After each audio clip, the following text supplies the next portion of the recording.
Bismillahirrahmanirrahim. Assalamu alaikum dear student. Today we are going to discuss a very important topic from physical geography and earth science, natural hazards and disasters, with special focus on earthquake.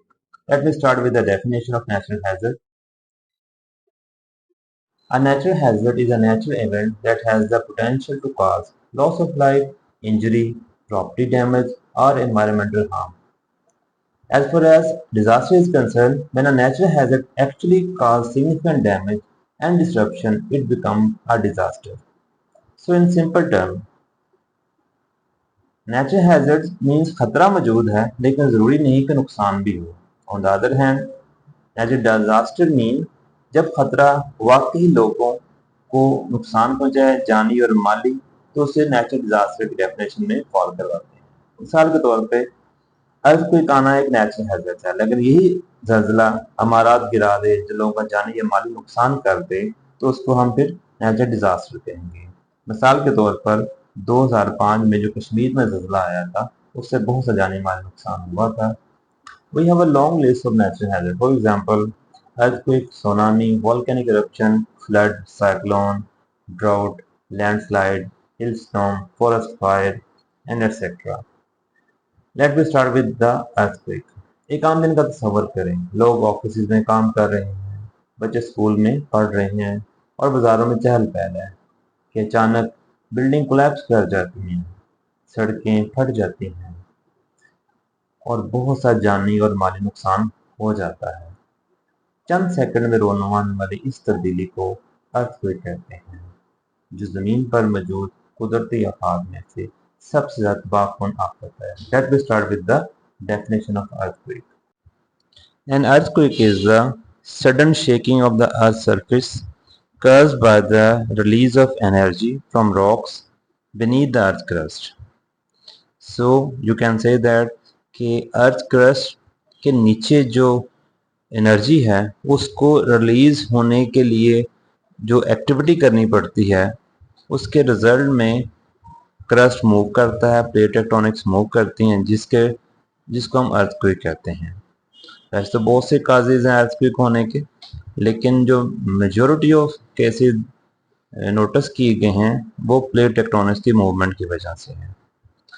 चलें आज discuss करते हैं थोड़ा सा कि actually अर्थ inner structure को कितनी जो लेयर्स में डिवाइड किया जा सकता है. तो जनरली जो है अर्थ के इनर स्ट्रक्चर को 3 मेजर लेयर में डिवाइड किया जाता है. क्रस्ट जो कि सबसे टॉप मोस्ट लेयर होती है, उसके बाद मांटल आती है और लास्ट में कोर आती है. तो यहाँ मैं ये बताना चाहता हूँ कि इनकी आगे भी फर्दर सब डिवीजन्स होती हैं.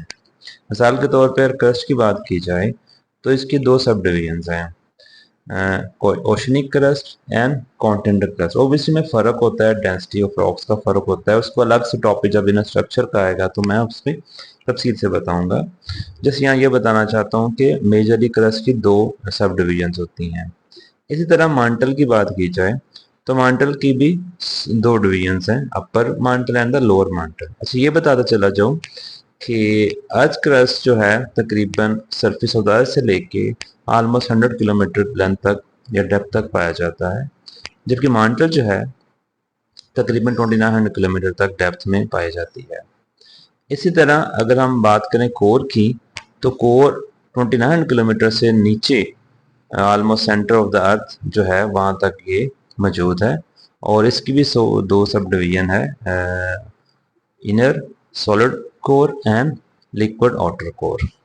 अच्छा यहाँ कुछ क्लियर करते हैं डेफिनेशंस को, या आप कह सकते हैं डिफरेंस को. डिफरेंस किसको? लेथोस्फीयर एंड एस्थेनोस्फीयर को. ये बताना ज़रूरी है कि लेथोस्फीयर बेसिकली टॉप मोस्ट लेयर है जो कि क्रस्ट का ही पार्ट है, जबकि एस्थेनोस्फीयर जो है वो लेथोस्फीयर के नीचे तकरीबन 100 kilometre to 400 kilometre in depth में एक पार्शली मोल्टन मटीरियल है. ठीक है, तो ये डिफरेंस आपको पता होना चाहिए. अच्छा आगे हम मूव करते हैं हमारे जो टेक्टोनिक प्लेट्स की जो डिवीजन हुई हुई है ग्लोब के ऊपर.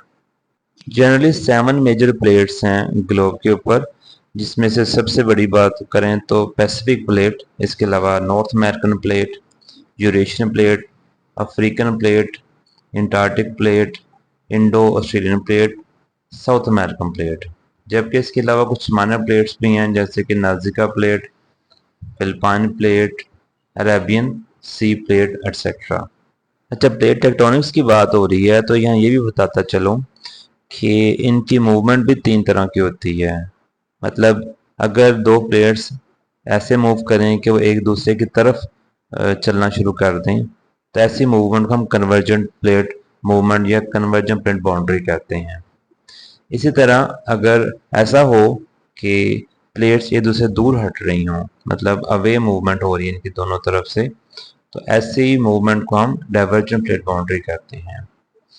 और तीसरी जो इम्पोर्टेंट इसकी मूवमेंट है वो ट्रांसफॉर्म बाउंड्री प्लेट बाउंड्री है, जिसमें होता यह है कि ना तो प्लेट करीब आती हैं और ना ही ये दूर हटती हैं, बल्कि ये साइड बाय साइड मूव करती हैं। तो ऐसी मूवमेंट को हम ट्रांसफॉर्म प्लेट मूवमेंट या बाउंड्री कहते हैं। अच्छा, जो कन्वर्जेंट प्लेट बाउंड्री है उसमें आमतौर पे होता है कुछ ऐसे है कि अगर एक प्लेट हैवी है और दूसरी प्लेट लाइट है, मतलब यूजली ओशनिक प्लेट ज़्यादा हैवी होती है, तो इस केस में अगर कन्वर्जेंट हो रही है तो जो हैवी प्लेट होगी जिसकी डेंसिटी ज़्यादा होगी, लेट्स से ओशनिक प्लेट है, तो डिप कर जाएगी। तो जब इस रिजल्ट में ऑब्वियसली वॉल्केनिक इरप्शन भी होती है। एग्जाम्पल के तौर पे आप हिमालय रेंज की बात कर सकते हैं, एंडीज माउंटेन रेंज की बात कर सकते हैं, ये दोनों कन्वर्जेंट प्लेट बाउंड्री से बनी हैं। इसी तरह अगर आप मिड अटलांटिक रिजेस की बात करें या अफ्रीका की रिफ्ट वैली की बात करें तो ये दोनों डाइवर्जेंट प्लेट बाउंड्री के रिजल्ट में बने हैं। और सैन एंड्रीज फॉल्ट जो है वो ट्रांसफॉर्म बाउंड्री की एक बहुत इंपॉर्टेंट एग्जांपल है।